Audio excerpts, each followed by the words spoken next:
Bueno, muy buenas tardes para todos, les doy la bienvenida. Estamos entonces en nuestro cuarto día en la segunda jornada de la tarde. Creo que la primera nos dejó muchas inquietudes y bueno, ahorita vamos a continuar también con un ciclo de 4 conferencias o charlas. Entonces, la dinámica va a ser la misma. Las personas que van a presentar tienen 15 minutos. Al final de las 4 ponencias tendremos un espacio para preguntas para todas y ustedes pueden ir haciendo sus preguntas en el chat y yo pues me encargaré de irlas recogiendo.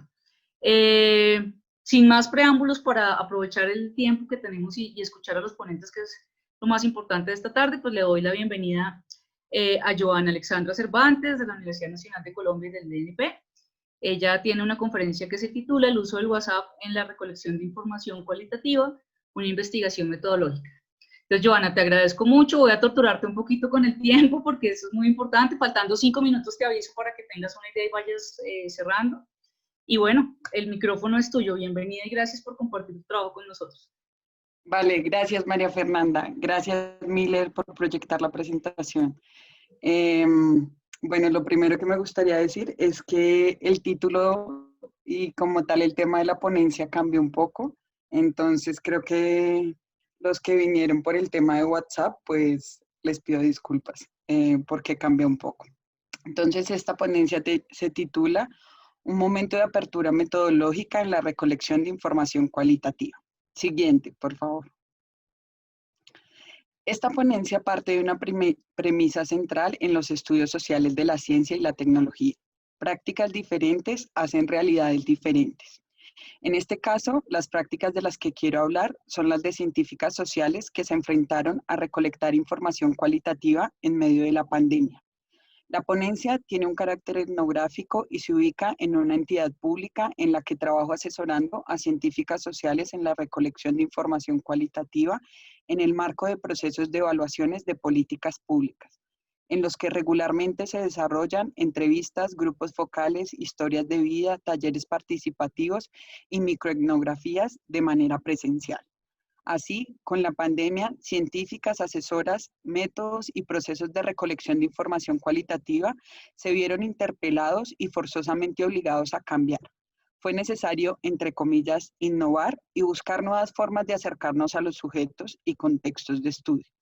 A comienzos de la pandemia, la gran pregunta en el ámbito de la investigación y evaluación cualitativa era cómo recolectar información sin poner en riesgo la salud de los involucrados y en situaciones de aislamiento físico. Si parte de la magia de los métodos cualitativos está en la cercanía, el contacto y la interacción cara a cara con los sujetos de estudio, la magia no funcionaba o se veía limitada cuando sujetos y científicas permanecían en sus casas. Siguiendo a Mike Michael, si bien hay muchos libros de metodología que describen de manera útil la elección y el uso adecuado de determinadas preguntas de investigación, se presta bastante menos atención a la variedad de problemas rutinarios que surgen en cualquier proyecto de investigación. Y en general, se presta bastante menos atención a qué hacer cuando las cosas van mal en los procesos de recolección de información cualitativa. En las facultades de ciencias sociales aún nos concentramos en hacer preguntas, entre comillas, importantes de investigación que nos permitan cambiar el mundo y en listados sobre qué hacer y qué no hacer durante las entrevistas. Pero muy poco se nos enseña y se habla sobre los sujetos que no quieren ser estudiados, sobre las relaciones coloniales, patriarcales, mesiánicas e instrumentalizadoras que en ocasiones supone la recolección de información cualitativa. Poco se habla sobre la ciencia como hacedora de realidades y sobre cómo enfrentar la recolección cuando las cosas no van bien. Por ejemplo, durante una pandemia. Siguiente, por favor. Después de semanas de cuestionamientos, las respuestas fueron apareciendo y llegaron de la mano de la tecnología. Ahora hablábamos de hacer entrevistas telefónicas, grupos focales por medio de plataformas de videollamadas y etnografías visuales por WhatsApp. Si antes estos métodos eran secundarios, pues su efectividad, credibilidad y validez era puesta en duda incluso por las mismas científicas sociales, ahora resultaban la mejor y única alternativa. Así, la inminente necesidad de dar continuidad a las agendas científicas y políticas en el medio de los confinamientos posicionó una controversia científica sobre el uso de métodos cualitativos no presenciales, remotos, virtuales o mediados por tecnologías. La controversia giraba en torno a la validez de estos métodos, en la capacidad que tenían, entre comillas, para capturar la realidad social. Como lo han señalado los estudios sociales de la ciencia, la credibilidad de la práctica científica, en este caso de las ciencias sociales, depende también de la credibilidad de sus métodos, de la validez que se va construyendo en torno a estos y de su cajanegrización a lo largo de la historia.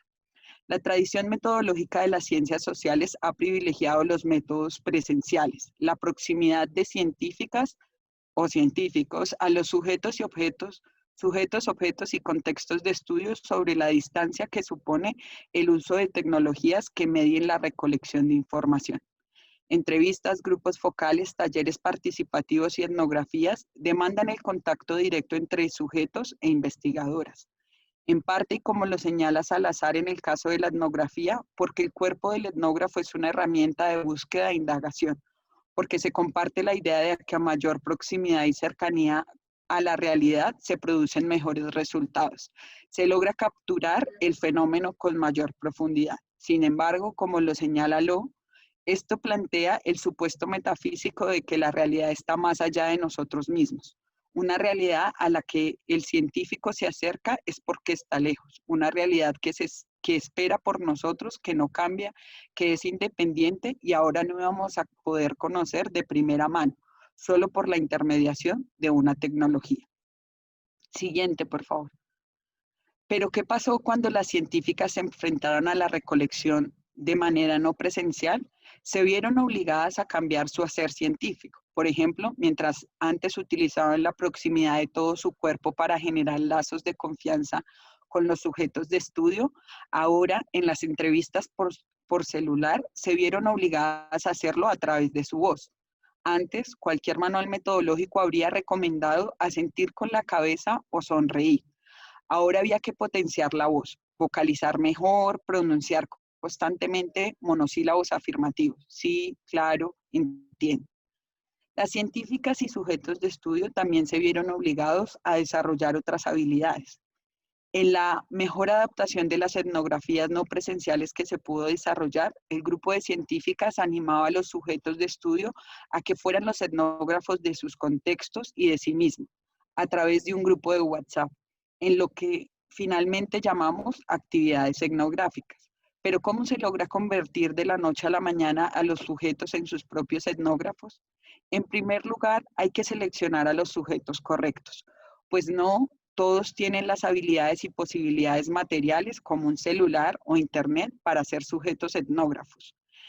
En segundo lugar, hubo que darles indicaciones precisas. Ya no bastaba con observar, preguntar, había que indicar, señalar y pedir exactamente lo que necesitábamos que se fotografiara o grabara. En tercer lugar, se requirió capacitarlos, enseñarles a utilizar la aplicación, la opción, el botón, el ángulo de la cámara para que la foto y el video quedaran como se necesitaba. Como lo señala Latour, el éxito de la innovación solo es posible con el constante mantenimiento de toda la sucesión de elementos acumulados. El cambio en los sujetos y el éxito de las actividades etnográficas por WhatsApp solo fue posible con el enriquecimiento del programa de acción por parte de las científicas. Siguiente, por favor. Pero si los etnógrafos pasaron a ser sujetos, pero si los sujetos de estudio pasaron a ser etnógrafos, ¿qué sucedió con las científicas sociales? Estas se vieron obligadas a hacer ciencia de otra forma. Su accionar ya no era convivir, observar y estar cerca de los sujetos de estudio. Ahora también había que indicar bien, motivar la participación y enseñar cómo hacer a otros. Además, si la proximidad al sujeto de estudio estaba mediada por una aplicación como WhatsApp, ellas no solo tenían que conocerla y manejarla, sino lograr que los sujetos etnógrafos, como los he llamado aquí, interactuaran a través de esta y captar su atención en medio de distractores que antes de alguna manera se limitaban con la presencialidad. También había que lograr generar la disposición de los sujetos para la recolección de información. En algunos casos bastó con un llamado de atención en un mensaje privado que enfatizaba la importancia de su participación y en otros con un recordatorio de la compensación que recibirían al final de las actividades. La materialidad misma de la interacción había cambiado. Las científicas acostumbradas a estar en el lugar ahora tenían que interactuar con computadores, tomar fotos y cual youtubers habían aprendido a grabarse a sí mismas para presentarse ante los sujetos por WhatsApp. En algunos casos se llevaron diarios de campo, pero aunque la técnica seguía siendo la misma, lo observado ya no era igual. Ahora se prestaba atención a las prácticas y relaciones en su versión virtual, al emoji, al GIF, al meme, al video, a la foto, al audio, y de esta misma forma debían responder y ganar confianza las científicas. A medida que avanzaba la recolección, era evidente que científicas y asesoras interrogábamos una realidad que cambiaba. No era que antes no cambiara, era que ahora aceptábamos y lográbamos ver que cambiaba y atribuíamos ese cambio a la pandemia. Además, temíamos que la serie de preguntas, reglas, supuestos, guías metodológicas, procedimientos y variables que habíamos tratado de anticipar y controlar para la recolección ya no funcionaran, pues la realidad no actuaba de la manera esperada. Los límites sobre la pureza de los métodos y las nuevas formas de hablar de la recolección también fueron apareciendo. En las reuniones posteriores a la recolección, un científico manifestó que no podíamos hablar de trabajo de campo porque no estábamos yendo a ningún campo. Y otra, que no podíamos llamar a eso etnografía, a las observaciones de la interacción de estudiantes y profesores a través de WhatsApp. Siguiente, por favor. Ahora bien, las prácticas de las científicas durante la recolección cambiaron, pero los dispositivos de inscripción no. Las entrevistas, los grupos focales y talleres fueron transcritos y las actividades etnográficas por WhatsApp se aplanaron en diarios de campo escritos y editados. Texto que después fue categorizado, nombrado y contado en un software de análisis cualitativo al mejor estilo de un laboratorio. La idea seguía siendo juntar y comparar texto entre sí para producir declaraciones de autoridad y hablar del mundo exterior. Sin embargo, si bien existían nuevas formas de recolectar la información cualitativa, en el análisis nuevamente la versión textual de la captura de la realidad se impuso.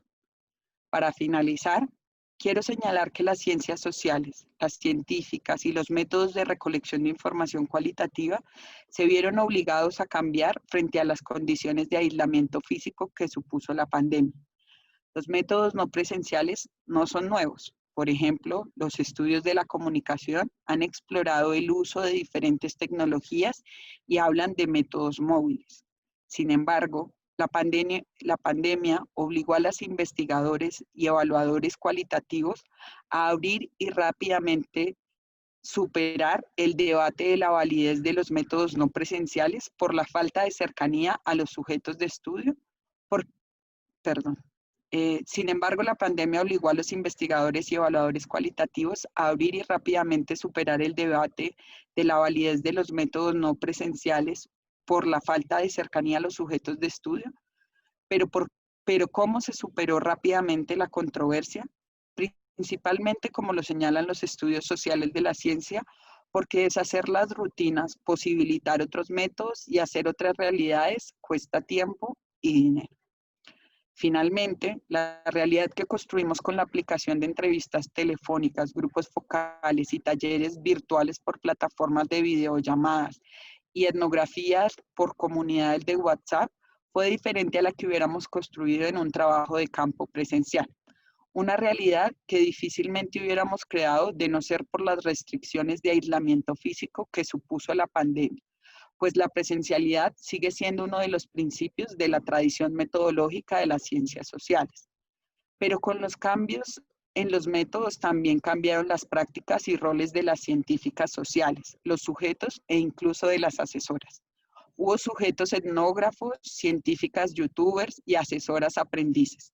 Estos cambios de roles no hubieran sido posibles sin ese momento de apertura metodológica al que nos obligó la pandemia. Este momento de apertura metodológica permite abrir el cuestionamiento a los métodos tradicionales dentro de las ciencias sociales. a la forma como enseñamos métodos, a la misma noción de método y de realidad que suponen los métodos cualitativos. Este momento también permite interrogar a los métodos no presenciales, las presencias, ausencias y otredades que estos construyen y las versiones de realidad que se hacen con cada uno de ellos. Este momento es una invitación a pensar en nuevas formas de recolectar información cualitativa. Gracias. Perfecto, Joana, muchas gracias a ti. Te quiero agradecer mucho tu juicio con el tiempo, porque eso nos permite tener un tiempo para preguntas amplio también. Entonces, agradecer ante todo tu presentación y voy entonces a darle la palabra o el micrófono mejor a Jorge Humberto Márquez Valderrama de la Universidad Nacional. Jorge, entiendo que vas a exponer también con Cristian, ¿verdad? Sí, entonces yo comienzo... También los dos de la Universidad Nacional. Bueno, entonces Sí. tu ponencia se titula Colombia y la instrumentalización de la pandemia de COVID-19. Entonces, tienes el micrófono. Bienvenido y muchas gracias. Muchas gracias por habernos aceptado este trabajo que está en curso y que fue suscitado por un seminario abierto que desarrollamos en plena cuarentena. Un seminario pues, sobre la situación de confinamiento. Ese seminario está unido a unos seminarios que yo realizo con el profesor Miguel Ángel Ruiz en la sede de Medellín de la Universidad Nacional sobre qué es el individuo contemporáneo. Ahí, en esas actividades, es donde he trabajado intensamente con Cristian Camilo, y un día aceptamos un reto de hacer un texto muy breve sobre la vivencia de la pandemia en Colombia. El texto fue admitido para un número especial de la revista Manguiños. Entonces, eso es lo que vamos a presentar hoy y Cristian comienza y yo termino. Muchísimas gracias.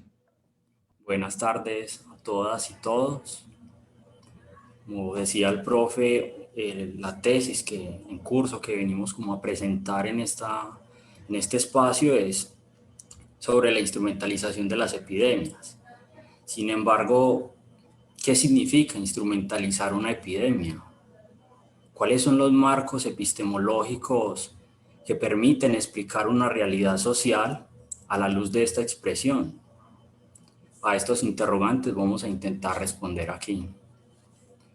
El modelo inmunológico, biopolítico, también denominado negativo, según la propuesta analítica de Roberto Espósito, correspondiente a las sociedades disciplinares, se caracteriza por el uso de las metáforas de la guerra y del intruso, donde el poder se ejerce sobre lo somático y nuestra corporalidad se halla presa en una inmensa red entretejida por los hilos del poder.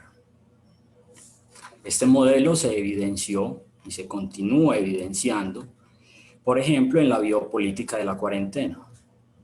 Contrario a este modelo, el modelo neuronal, también denominado psicopolítico o positivo, por un autor coreano que trabaja en Alemania, Byung-Chul Han, heredero de los discursos del management y de la psicología positiva, se ha consolidado aproximadamente desde los años 1950 como la técnica de poder más eficiente. Más aún, se presenta como la forma prevaleciente de valoración tanto de la experiencia social como de la experiencia individual. El modelo neuronal, característico de nuestras actuales sociedades, se ha instalado como la forma óptima de explicación de los padecimientos, sobre todo los que refieren al malestar psíquico. Durante la actual emergencia sanitaria, no detectamos un desplazamiento entre estos modelos, como si el modelo psicopolítico permitiera explicar de manera más acertada la vida social que lo hace el modelo neuronal. Afirmamos que ambos coexisten, como es evidente en el reforzamiento del positivismo de la salud mental en plena emergencia por COVID-19 y en las medidas propiamente biopolíticas del aislamiento y distanciamiento físico adoptadas por distintos gobiernos. Aunque la nueva pandemia puso a trastabillar este esquema dualista, nos permite iniciar la reflexión sobre la instrumentalización de las epidemias, en especial de la actual. La concepción positiva de la instrumentalización de la epidemia corresponde a las valoraciones del conjunto de circunstancias sociales que ella produce en cada contexto espaciotemporal como oportunidades para el beneficio individual, empresarial, gubernamental y hasta religioso.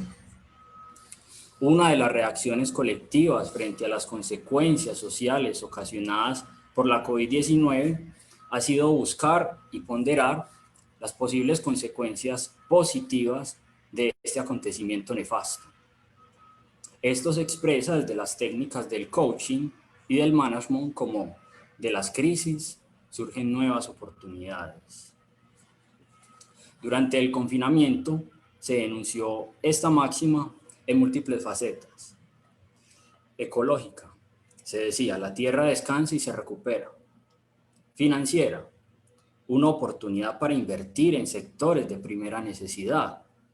Las ingentes ganancias de las farmacéuticas son evidencia de esto. En la faceta cotidiana, más tiempo para mí o mayor tiempo en familia.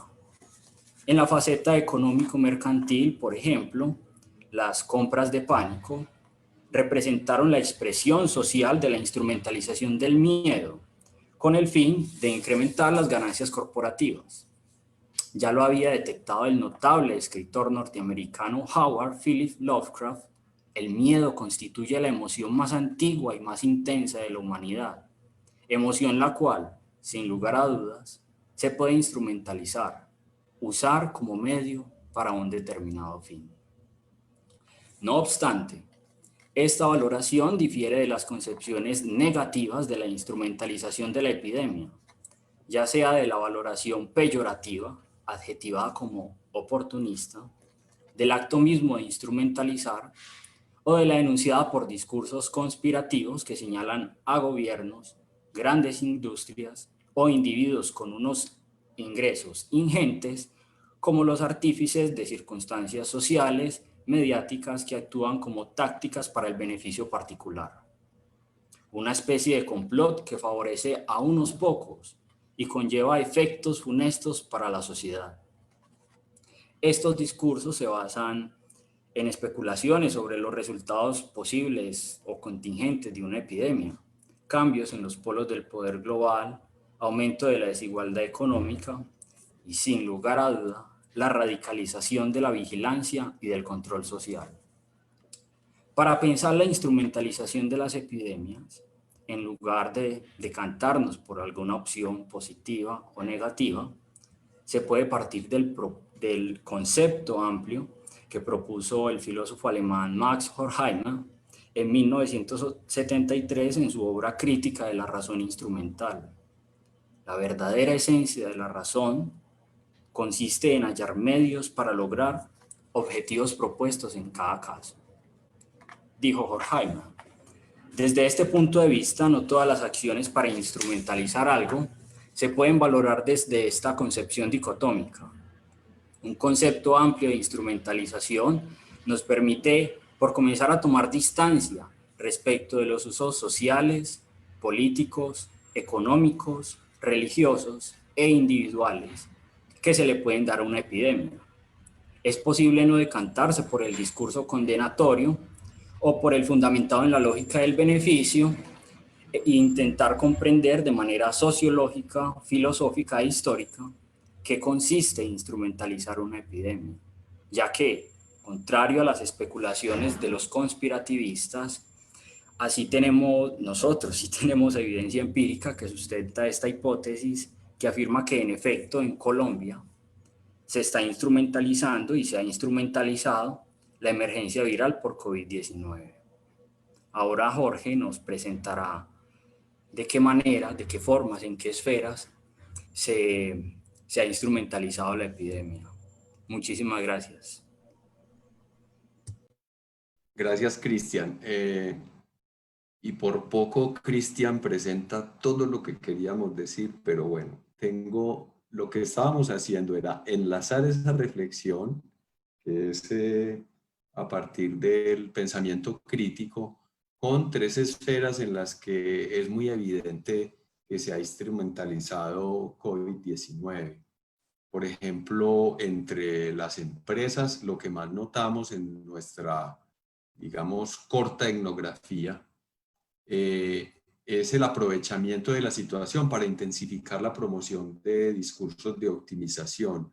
Cuando Cristian decía ahorita positivismo, es en ese sentido de la automotivación y el discurso de la optimización de sí, un discurso optimista de innovación y adaptación a las nuevas circunstancias, a pesar del gran desempleo que se ha generado y de los altos niveles de estrés, ansiedad y depresión que vivimos cotidianamente desde marzo de este año.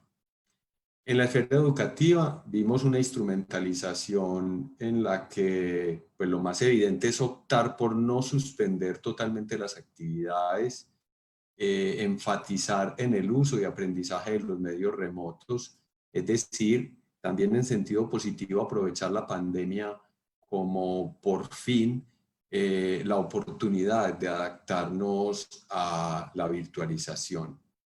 Incluso si esto vulnera a personas, digamos nosotros los no nativos digitales, o a personas que no están de acuerdo con la virtualización o que se oponen pues políticamente a ella. Pero también supone la exclusión de personas que no cuentan con conectividad permanente o que no cuentan con conectividad, porque la pandemia ha mostrado la enorme desigualdad, las enormes distancias que hay con respecto a la web mundial. En la esfera política... Jorge, qué pena te interrumpo, para que ya vayas cerrando. Listo. Gracias. Bueno, está bien que es suficiente los 5 minutos, gracias. En la esfera política, la instrumentalización de la pandemia, pues nosotros tenemos muchos ejemplos, por ejemplo, con la distribución sesgada de las ayudas a través de redes clientelistas que ya estaban establecidas desde la última campaña política, pues de las campañas políticas regionales.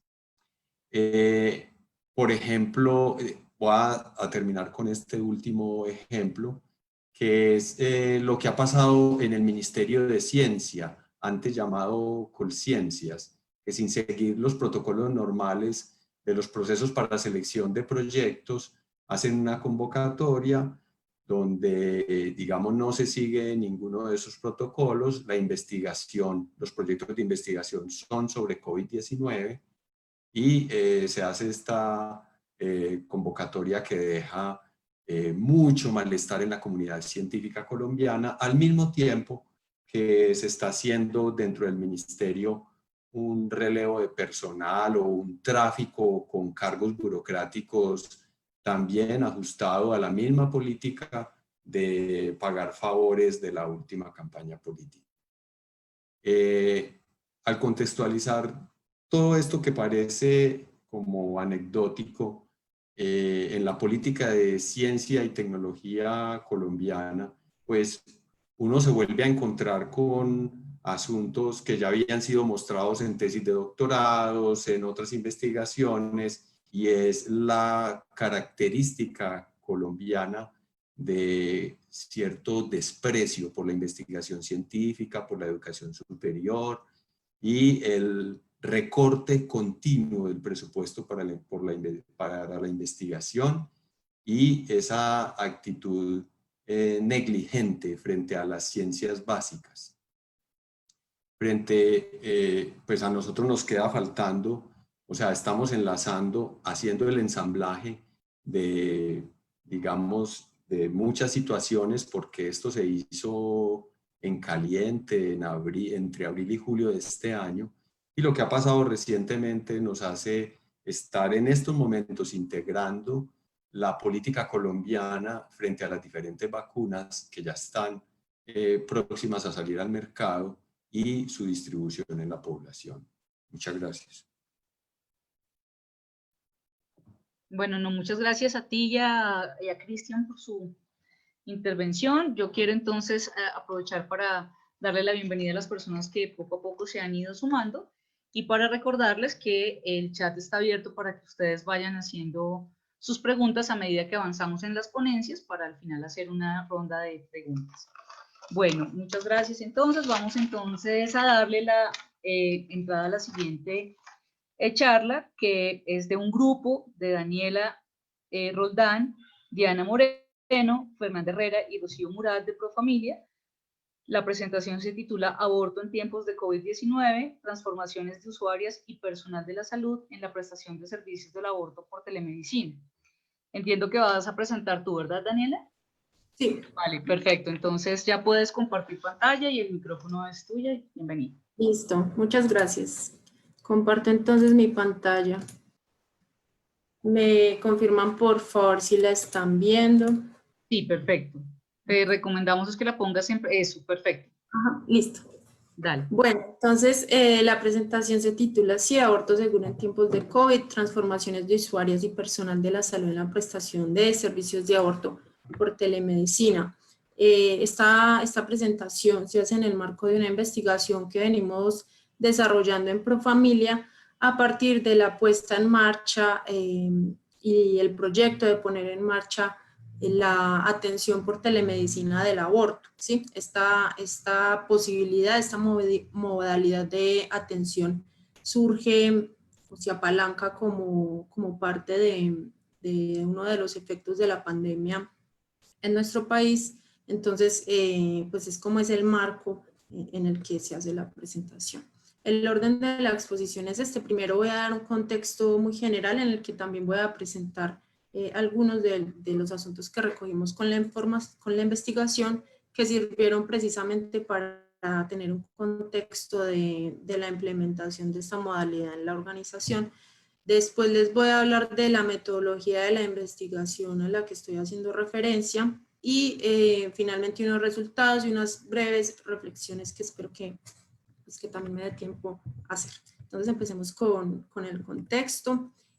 Pues siempre que hablamos de aborto y de acceso al aborto y de la importancia del acceso al aborto, es necesario enmarcar este asunto como una problemática que tiene que ver con la reducción de la mortalidad materna, pero también con el logro de la equidad y de la justicia de género y la justicia reproductiva, teniendo en cuenta que solamente hay unas personas que son las que se ven afectadas cuando este acceso no es real o no se garantiza. Y estas personas son las mujeres y las personas con capacidad de gestar. Entonces, por eso también decimos que el acceso al aborto es una cuestión de justicia de género. También quiero definir el aborto para que tengamos como ese marco claro desde un principio.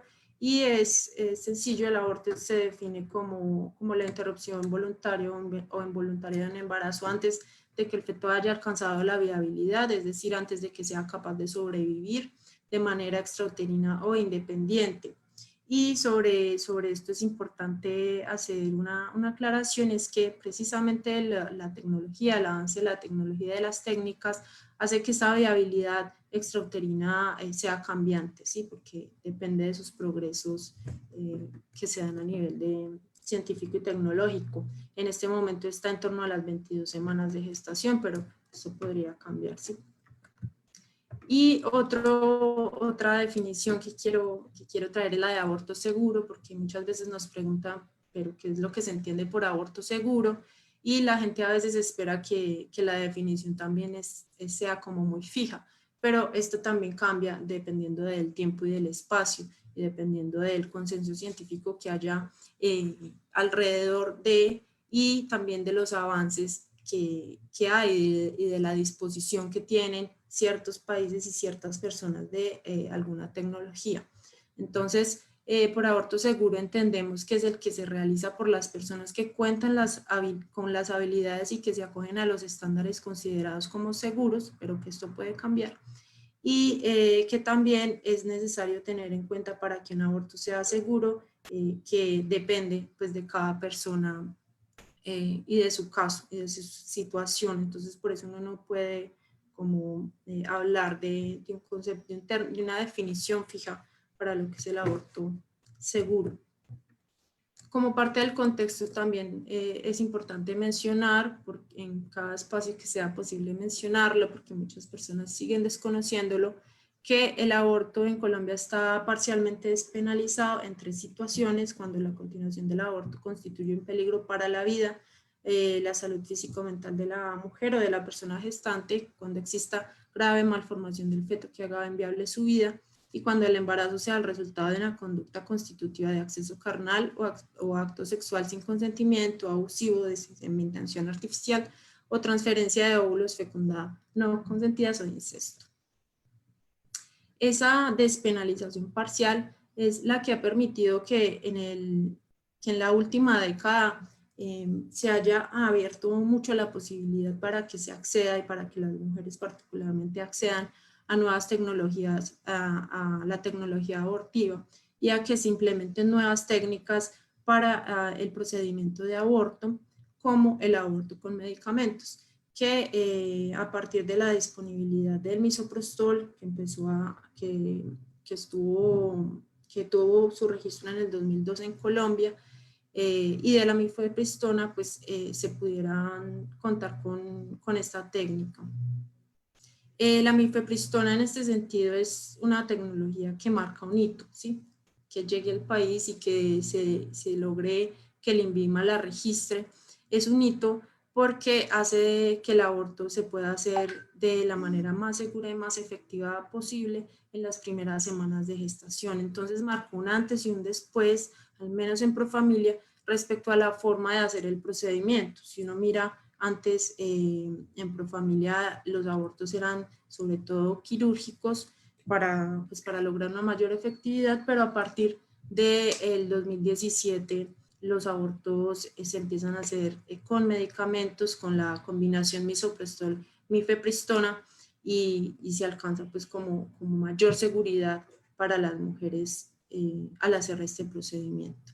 Entonces, otro momento importante del contexto de la ponencia que presentamos aquí tiene que ver con la pandemia, obviamente, y con el hecho de que estas pandemias ya se había estudiado antes, que podían tener un alto costo para las mujeres y para las niñas y para los servicios de salud de poblaciones específicas como mujeres y niñas y personas gestantes, sobre todo para las más pobres. En vista de eso, el Ministerio de Salud y algunas organizaciones defensoras de derechos humanos empezaron a notar algunas barreras que se estaban exacerbando, que estaban apareciendo como resultado de la pandemia de COVID-19. Entre esas, el cierre de los servicios relacionados con la interrupción voluntaria del embarazo, la negación o cancelación de procedimientos, la negación de traslados para los procedimientos fuera de la ciudad de residencia de la usuaria, la reprogramación de procedimientos dentro de más de los 5 días, que son los que están previstos normativamente para que se tenga una respuesta, y también la objeción de conciencia para la prescripción de medicamentos, es decir, para el aborto farmacológico.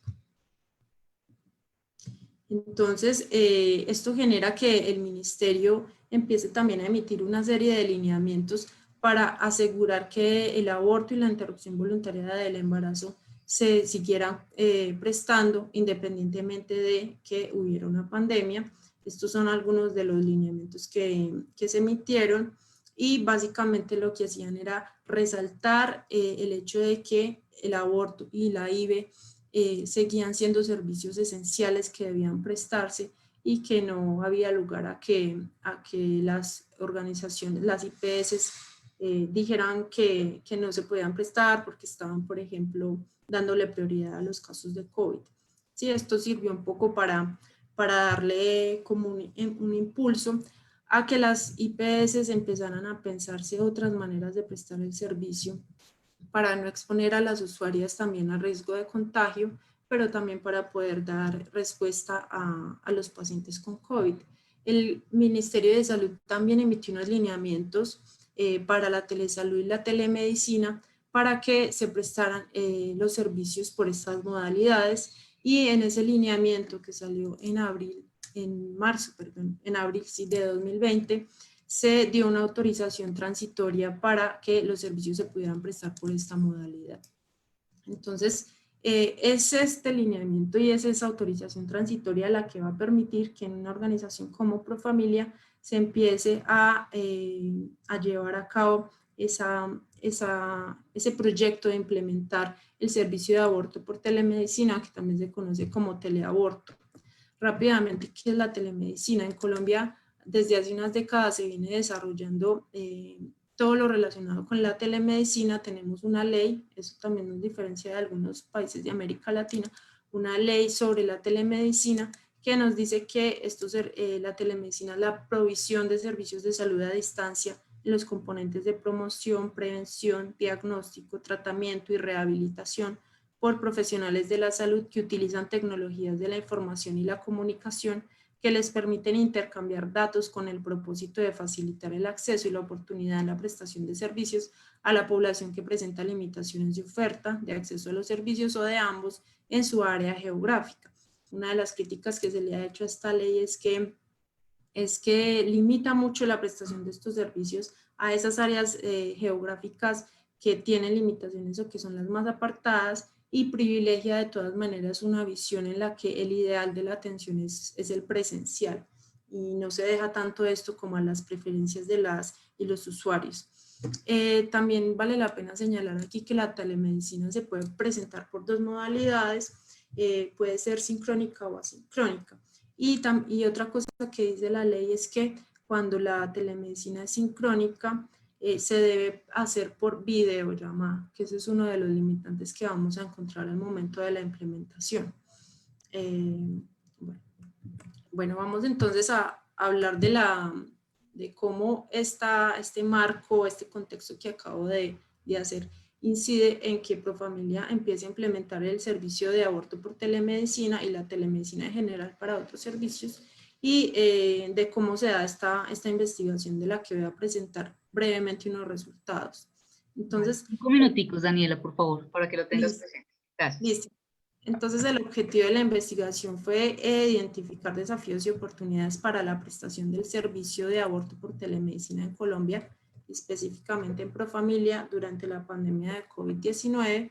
La investigación fue cualitativa, hicimos grupos focales y entrevistas con tomadores de decisión, pero también con personas de la organización, prestadores del servicio, personal de apoyo, personal del nivel estratégico y con usuarios.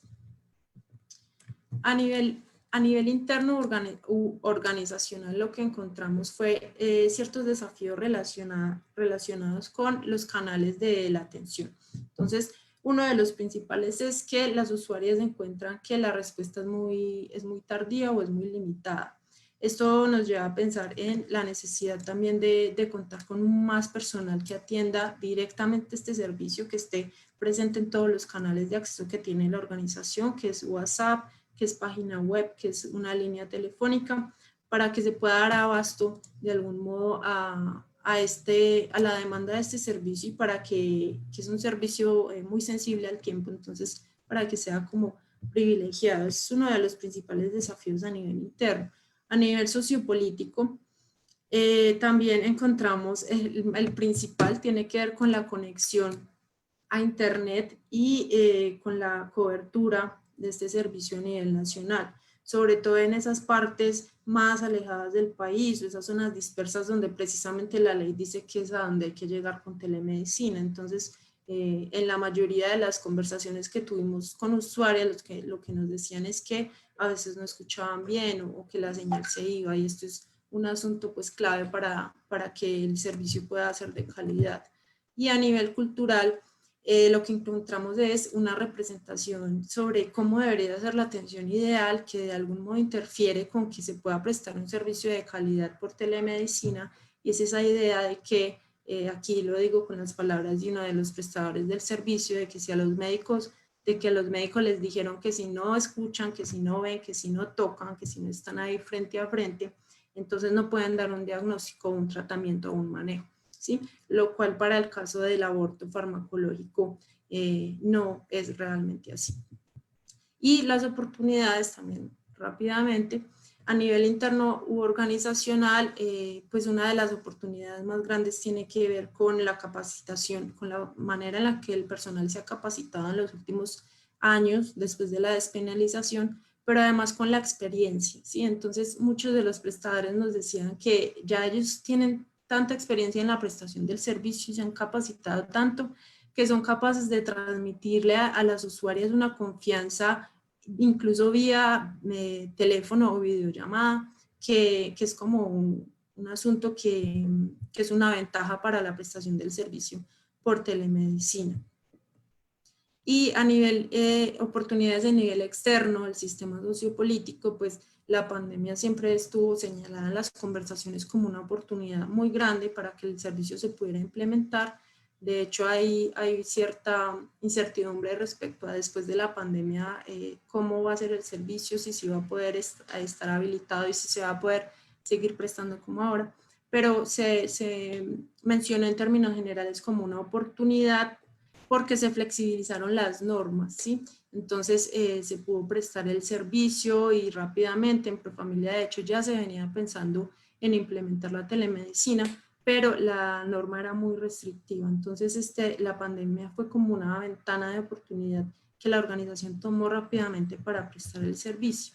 Y a nivel cultural, otra oportunidad tiene que ver con la preferencia de las personas, y también algunos médicos nos decían con la disponibilidad de tiempo y con la facilidad que a veces tienen de tener el servicio por este medio. Entonces, en algunas conversaciones las usuarias nos decían que a través de la videollamada o de la llamada, pues se podían sentir como más tranquilas, que tenían el valor para decir las cosas. Esto puede tener mucho que ver también con el estigma que hay asociado al aborto, pero no deja de ser importante para tenerla allí presente como una oportunidad para brindar también a las usuarias lo que quieren respecto al servicio. En ese sentido, lo que decía al principio de que la telemedicina se pueda prestar y las IPS estén habilitadas para prestar el servicio por telemedicina independientemente del lugar en el que estén, ¿sí? Por preferencias del usuario, no porque hayan tampoco barreras físicas, sino por preferencias de los usuarios. Entonces, bueno, esos son en términos generales los resultados. Algunas reflexiones que nos dejó la experiencia de Profamilia, que igual es muy nueva y que se está en este momento consolidando, tiene que ver con la importancia de la articulación de todas sus áreas en el trabajo para sacar adelante en muy poco tiempo este servicio.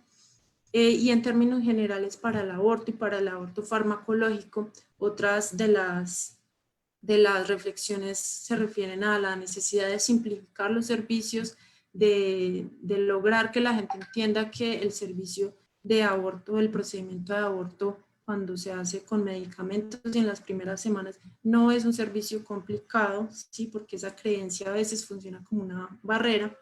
Y finalmente, pues la necesidad de contar con que los medicamentos sean libres, pero que la información también esté accesible, y lo mismo el acompañamiento donde y cuando las usuarias lo requieran. El aborto con medicamentos trae consigo como una promesa, que es la promesa de reducir la mortalidad, pero también la morbilidad materna, y también de hacer cierta justicia reproductiva, pero es importante tener en cuenta que para expandir esos derechos, pues es necesario que todas las personas cuenten con la información y con el acceso a los medicamentos. En este momento, para cerrar con esto, la mifepristona solamente se puede utilizar bajo vigilancia médica en el consultorio. Entonces eso limita muchísimo el potencial que tendría el aborto con medicamentos y el aborto vía telemedicina o teleaborto.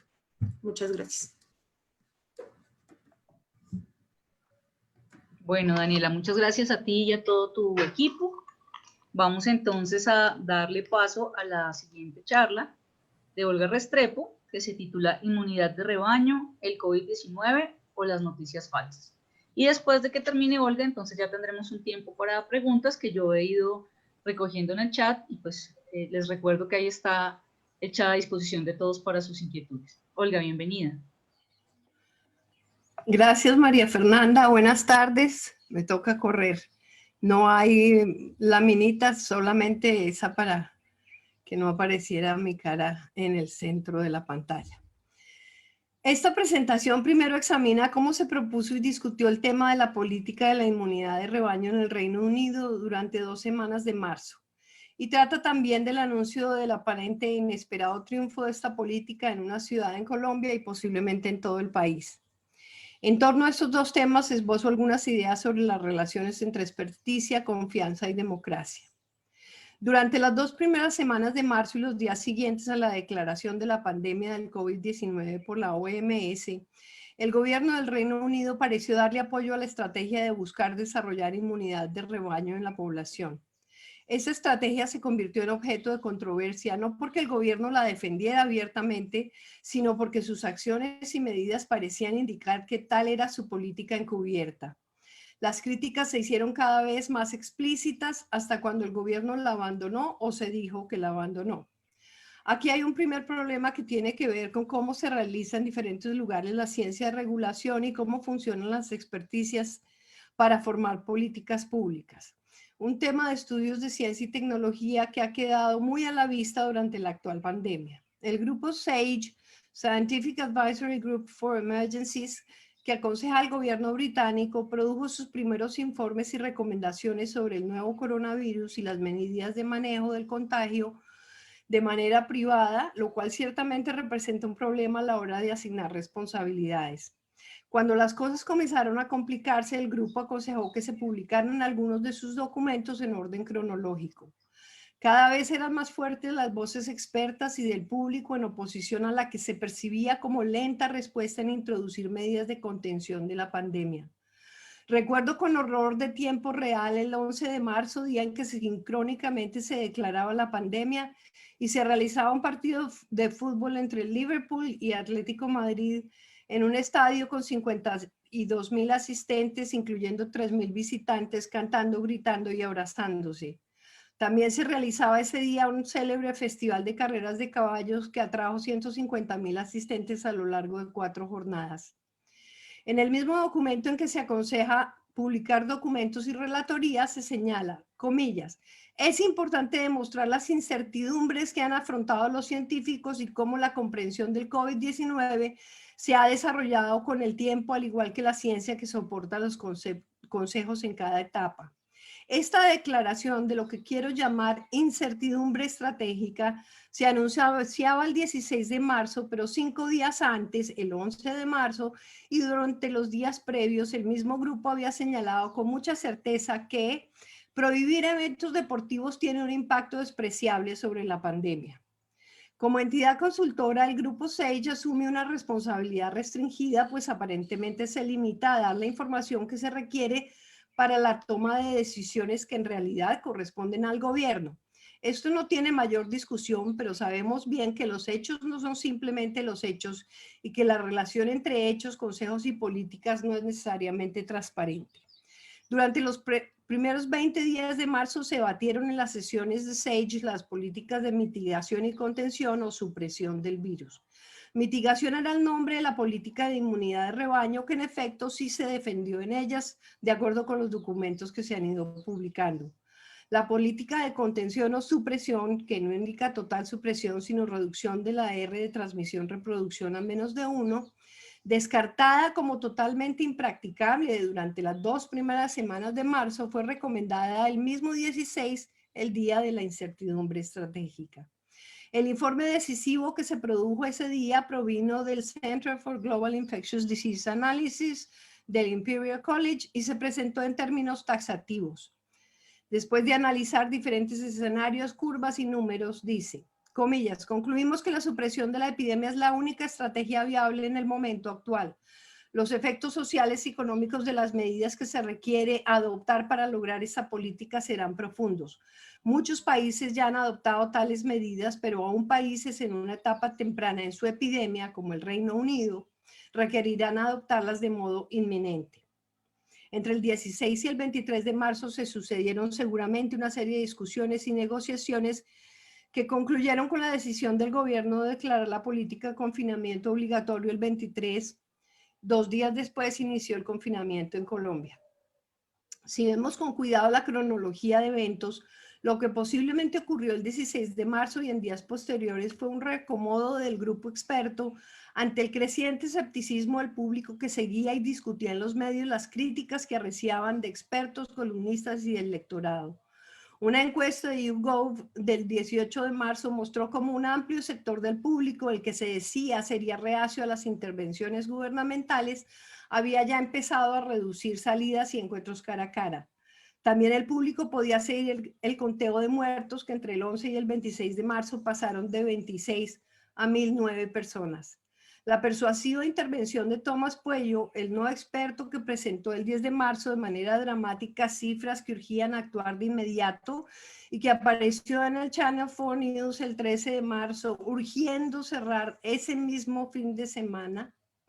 Su escrito, con millones de vistas, en pocos días tradujo al lenguaje ordinario lo que en las reuniones de expertos solo eran cifras y datos y seguramente tuvo un enorme impacto sobre los mismos expertos para que leyeran sus cifras con otras urgencias de política o encontraran maneras más persuasivas de presentar nuevos datos y cambiar de rumbo en la política que han diseñado o apoyado.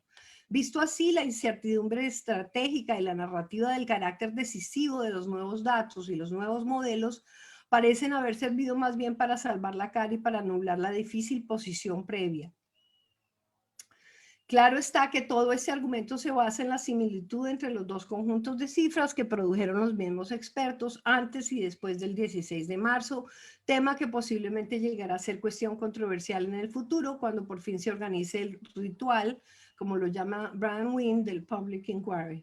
El 17 de marzo, frente al Comité Selecto en Temas de Salud del Parlamento Británico, el jefe del equipo científico del gobierno, Sir Patrick Vallance, ante la pregunta de si el gobierno cambió la meta de política de la mitigación por la de la supresión, responde que es un asunto semántico si se trata de supresión, contención o mitigación. El fin es salvar vidas y proteger a los vulnerables. Esta ambigüedad estratégica semántica es interesante en sí misma, pues si ocurriera en el Senado de Colombia, donde ocurre a diario, exclamaríamos con impaciencia, solo en Colombia. Lo cierto es que ni los científicos ni el gobierno han aceptado hasta hoy que esa hubiera sido su política. ¿Noticias falsas? ¿Cuáles?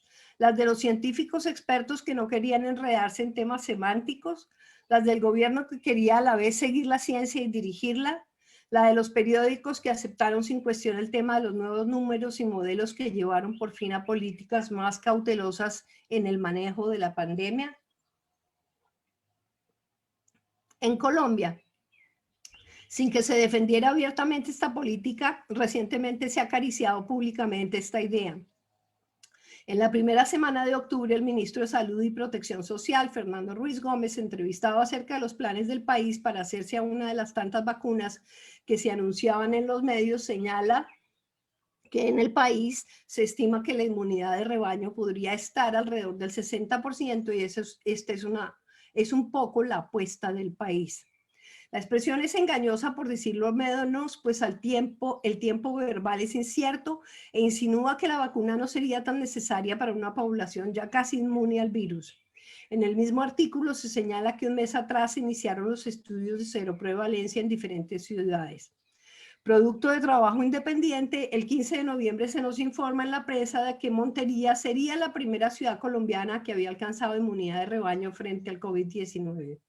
Este espectacular anuncio informa los resultados que se habían publicado en la sección de informes breves en la revista Open Forum Infectious Diseases, con el título que traduzco: Cero prevalencia del SARS-CoV-2 en adultos en una ciudad tropical del área del Caribe, Colombia. ¿Estamos más cerca de la inmunidad de rebaño que países desarrollados?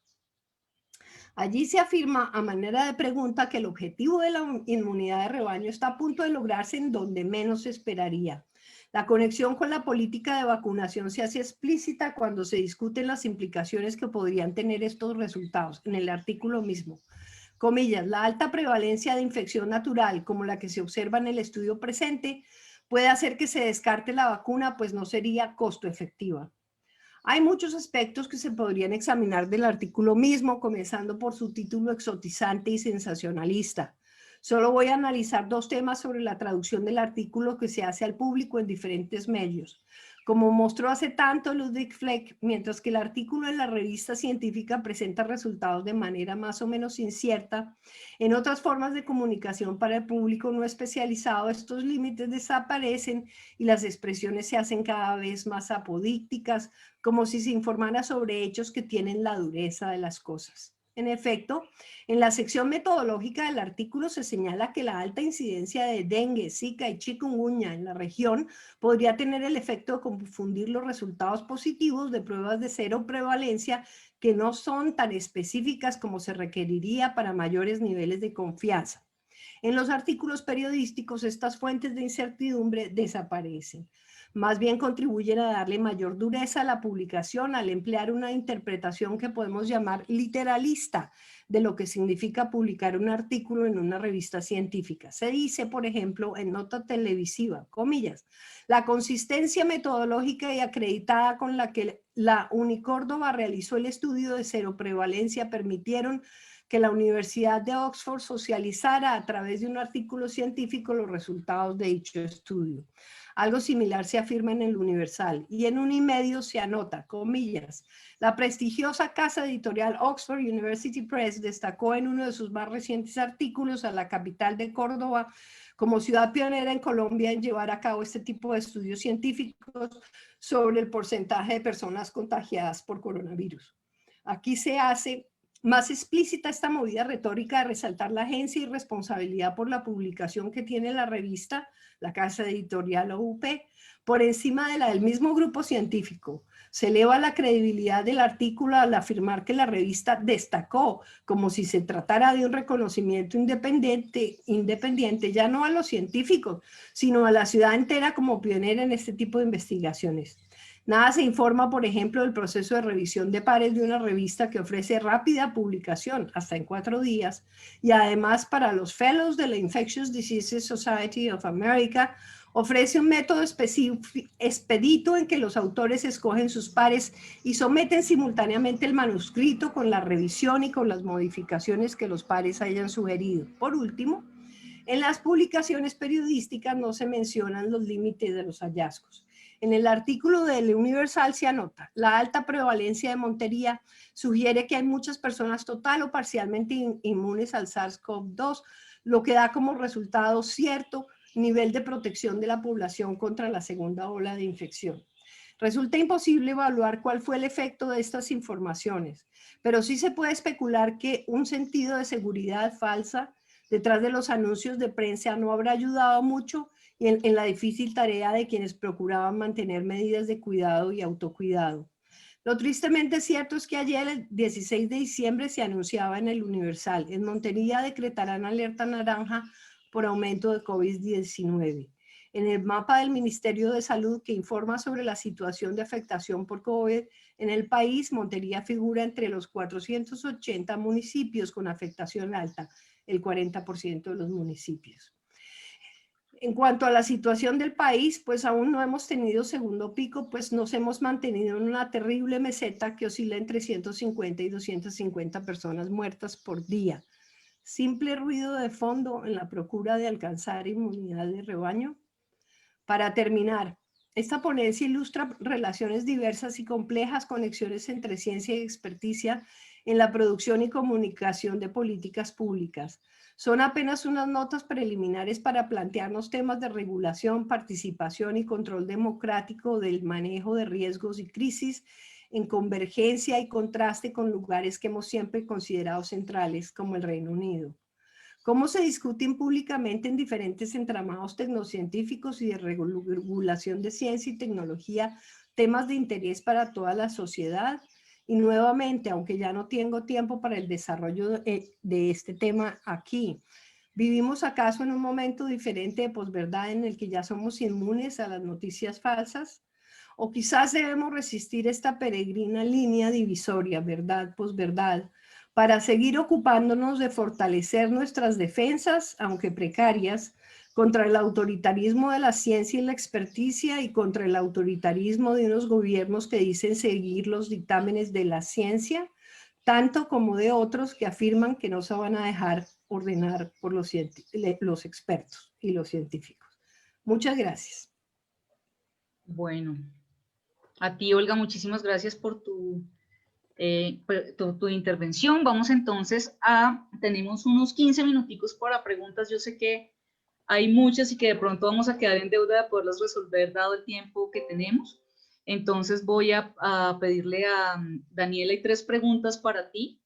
Entonces voy a compartírtelas muy rápidamente y pues sé que Joana y Jorge también pueden acceder al chat para que vayan ustedes viendo las de ustedes y vamos así ganando tiempo también. Entonces, Daniela, mira, las preguntas son: ¿qué se sabe acerca del comportamiento sexual de los colombianos durante la pandemia? ¿Hubo cambios? Y frente a la frecuencia del IVE, ¿ha cambiado? Esa es una. ¿Qué percepción tienen las personas frente al manejo de la confidencialidad al usar la telemedicina? La segunda. Y por último te preguntan, me causa curiosidad cómo es el acompañamiento del aborto a través de la telemedicina frente a los retos de la conectividad y disponibilidad. ¿Qué en particular es lo que sucede en estas llamadas y si hay algún tipo de seguimiento? Entonces te doy la palabra y te pido que seas lo más breve para que podamos resolver otras dudas más. Dale. Listo, entonces, bueno, rápidamente, frente a la primera pregunta de cambios de comportamiento de los colombianos durante la pandemia, esa no hizo parte de esta investigación, pero Profamilia hizo otra investigación en el marco de la pandemia que se llama Estudio Solidaridad. Se hizo al principio de la pandemia cuando empezaron a ser muy restrictivas las medidas y después cuando se flexibilizaron. Y ahí se encontraron algunas cosas como que aumentaron las necesidades en salud sexual y reproductiva, sobre todo con relación a la consulta ginecológica.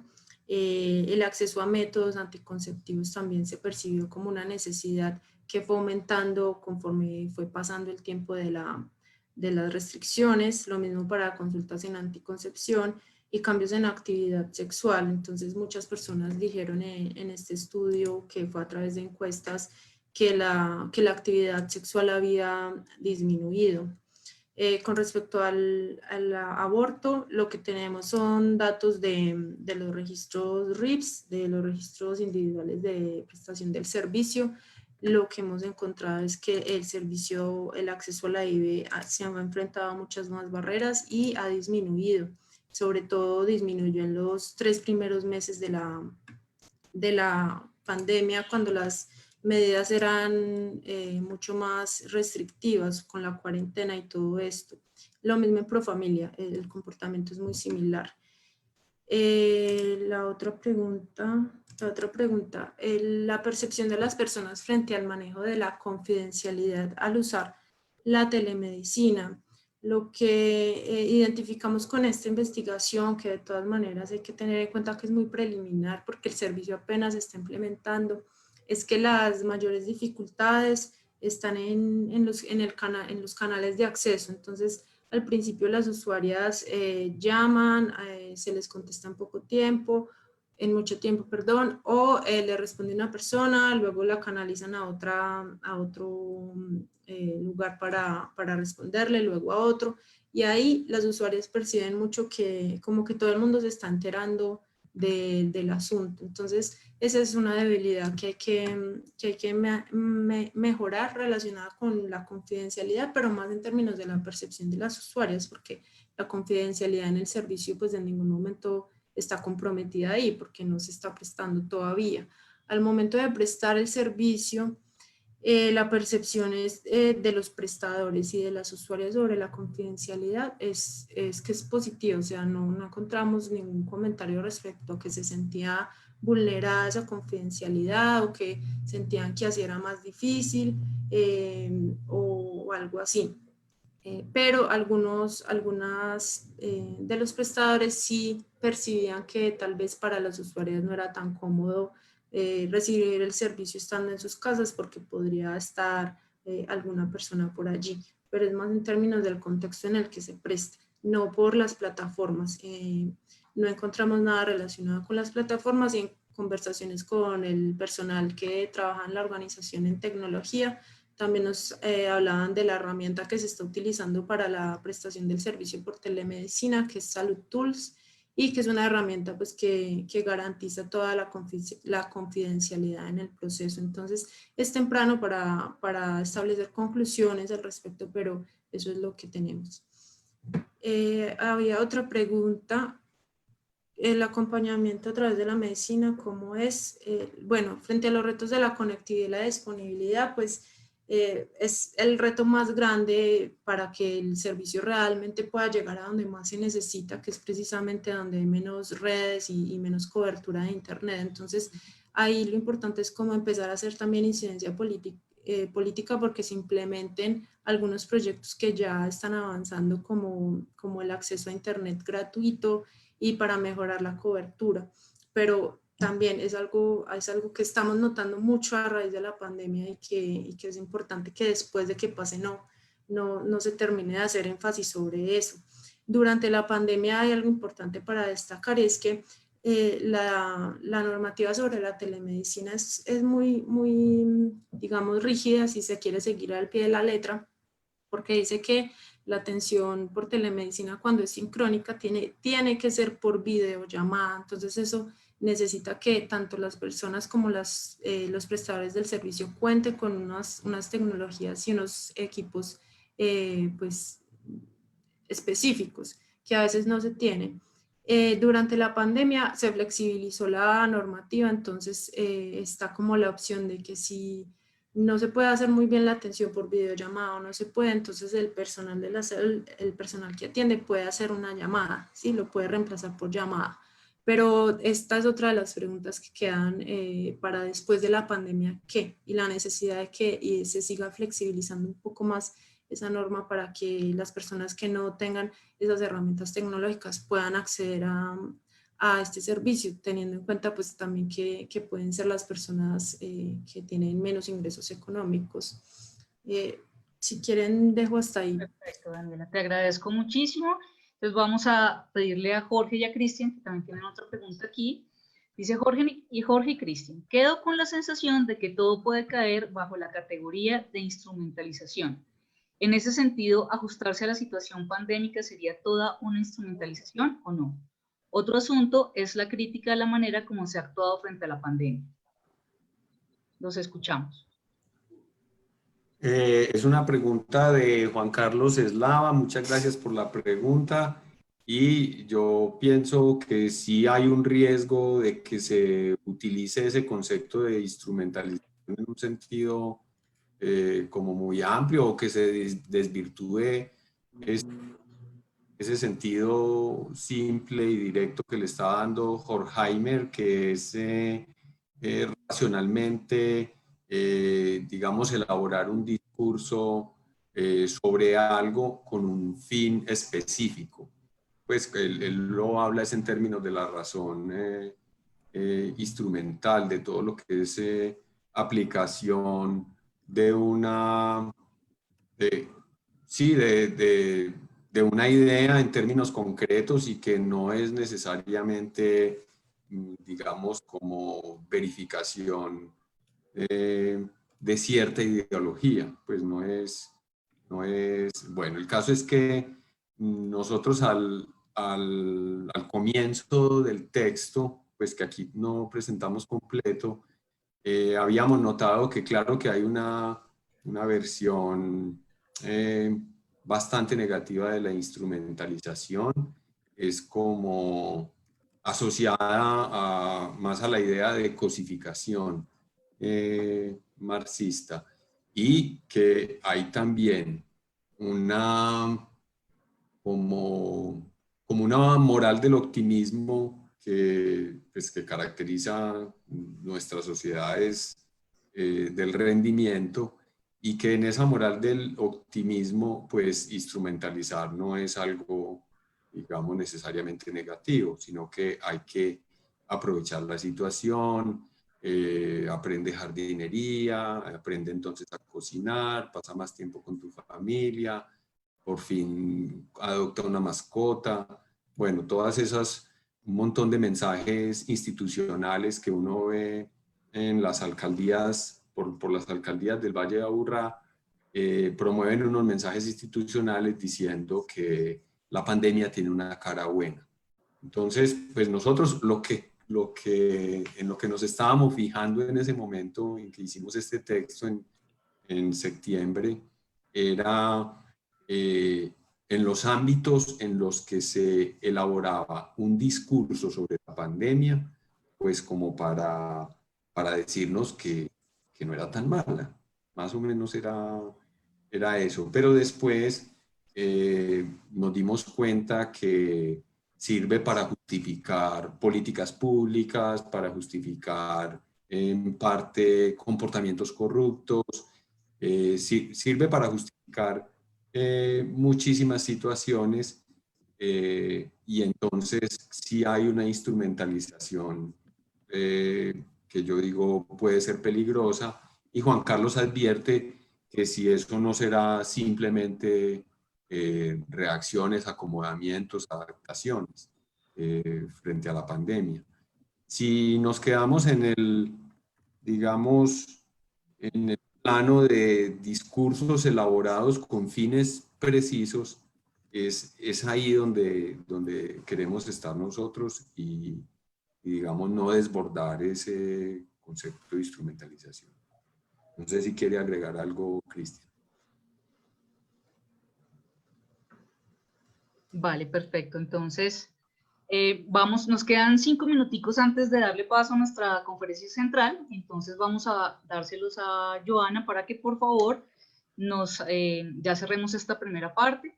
Tienes 2 preguntas, Joana. La primera dice, por favor, ¿podrías profundizar cómo los sujetos de la investigación se hacen sus propios etnógrafos con el acompañamiento de los investigadores sociales? ¿Cómo es ese tipo de acompañamiento?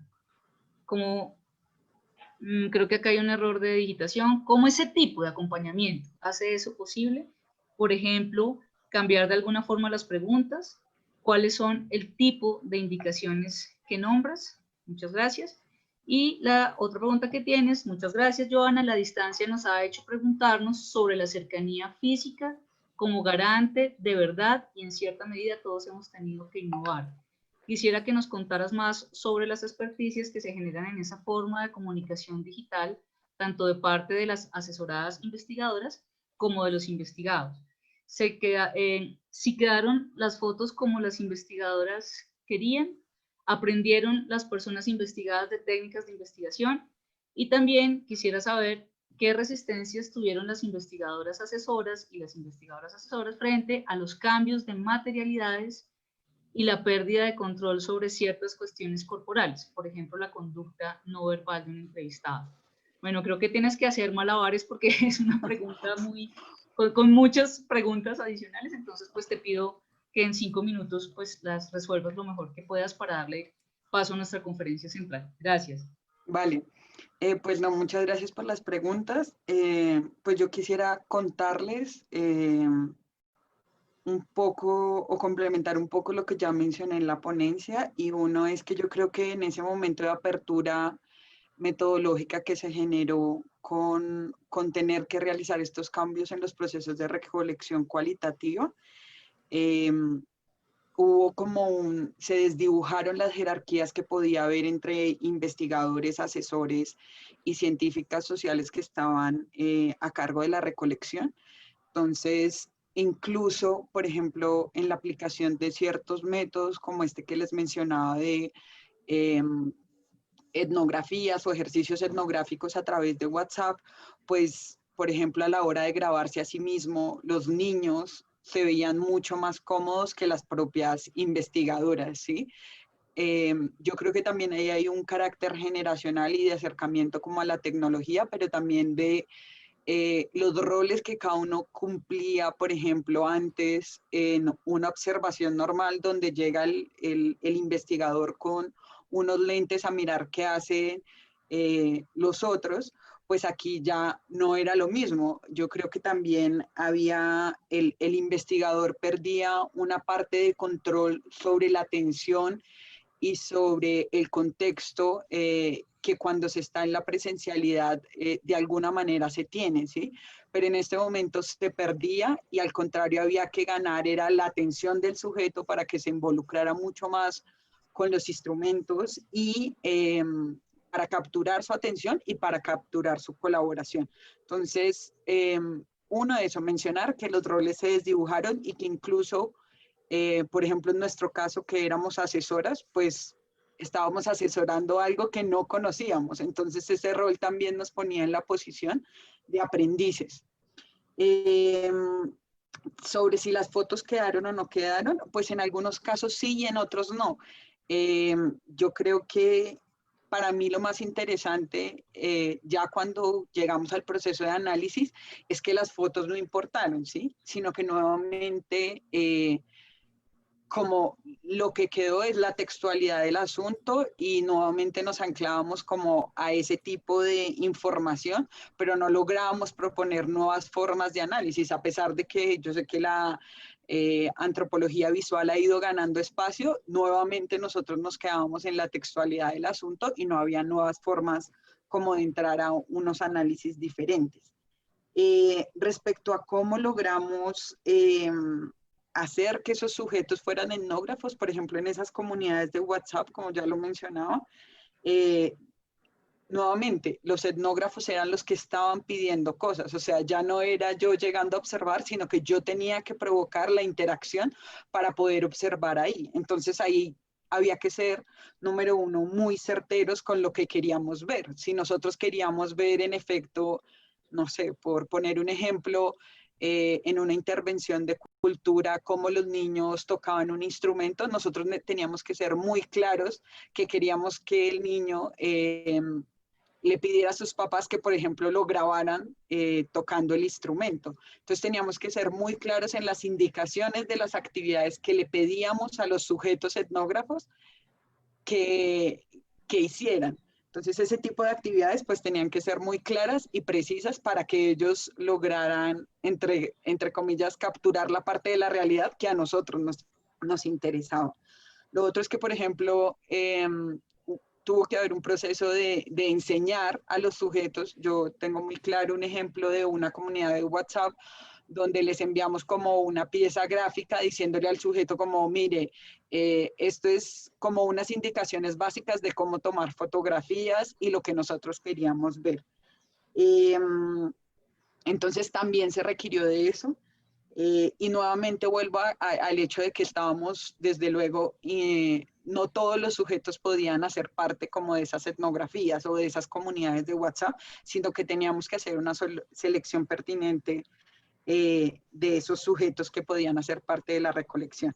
Y con esto ya termino, que creo que se enlaza muy bien con lo que la otra compañera Daniela estaba mencionando, y es que creo que nuestras preocupaciones y nuestras resistencias en el caso de las asesoras venían con el tema de las limitaciones y la brecha digital que pues nosotras de ninguna manera podíamos desconocer, o sea, no solo parte como que estábamos poniéndonos a nosotras, a los sujetos y las científicas estaban en otro rol, sino que en efecto muchas de las preocupaciones o de los miedos que teníamos frente a este tipo de recolección parten de un conocimiento de las brechas que hay para que ciertos sujetos puedan acceder a este tipo de recolección de información no presencial. Y ya, ahí terminan. Perfecto, Joana, te agradezco mucho el esfuerzo por resolver tantas cosas en tan corto tiempo. Y les voy a pedir 5 minutos de generosidad con su tiempo, porque acaba de llegar una pregunta para Olga. Dice, efectivamente, la reflexión que hace Olga pone en evidencia las complejas y tensionantes relaciones entre ciencia y política. Como se sabe, en la toma de decisiones políticas, los argumentos científicos son un elemento más y no suele haber una única postura entre los científicos, así que los políticos recurren a las posturas más afines con sus propios criterios. Olga, ¿cuáles fueron los medios de comunicación y los grupos de expertos que más afectaron las decisiones gubernamentales en Inglaterra? Entonces tienes la palabra, Olga, 5 minuticos antes de que demos paso a la conferencia. Gracias, Juan Carlos.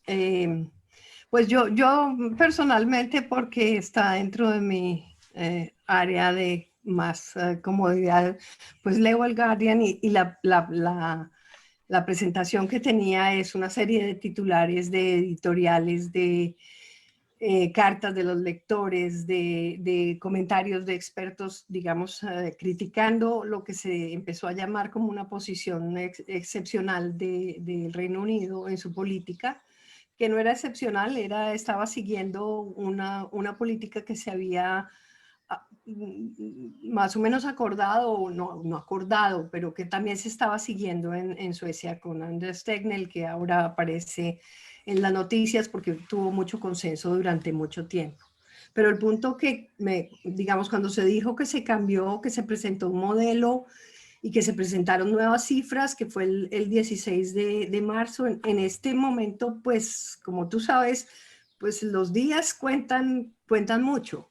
Y se señaló que había nuevas cifras, esto es del Imperial College, pero mirando las cifras que tenían de SAGE de días anteriores, incluyendo de comienzos de marzo, ya tenían curvas que indicaban que podría haber 14.500 personas muertas diariamente. No hay ningún país que resista, digamos, eso. Y parecía que, pues bueno, esas cifras, pues sí, era un caso, el peor escenario posible, pero tampoco lo manejaban como completamente fuera de lo ordinario. Entonces, intervinieron muchas personas, antiguas personas, jefes de salud pública, John Ashton, Richard Horton, el editor del Lancet, fue súper crítico, salió a decir que el gobierno estaba jugando a la ruleta rusa con la epidemia y con la población, y fue realmente la presión de la misma población, el hecho de que se mostrara que la gente estaba cambiando, porque algo de lo que dijo Richard Horton es que una serie de personas expertas en el comportamiento, psicología y comportamiento de las personas estaban tomando decisiones como si fueran, digamos, tuvieran una experticia que justificara esas medidas. Pero cuando se vio que la gente misma estaba adoptando medidas antes de que las adoptara el gobierno, la política cambió. La intervención de Tomás Puello sin duda fue, yo tenía también en la presentación, porque es muy interesante cómo Tomás Puello está así con los brazos en alto, se cubre la cara. Esto es un noticiero de televisión que es muy visto, y que, digamos, con su lenguaje corporal estaba diciendo esto, qué barbaridad es, a un científico que es John Edmonds, que estaba en el programa diciendo que pues la inmunidad del rebaño se conseguiría cuando se alcanzara el pico de la epidemia. Lo interesante también en toda esta historia es que todo el mundo ha negado que hubiera sido esa alguna vez la estrategia, y en cierto sentido hasta ahora se han salido con la suya en negar esa estrategia. Así que lo que tú dices también es muy cierto, que se acomodan y reacomodan las posiciones tanto del gobierno como de los públicos al tipo de confianza que le merecen también las medidas o los consejos de las experticias. Ok, gracias. Bueno, perfecto. Pues agradeciendo con todo nuestro afecto a todos los conferencistas previos y a ustedes por su participación y sus preguntas.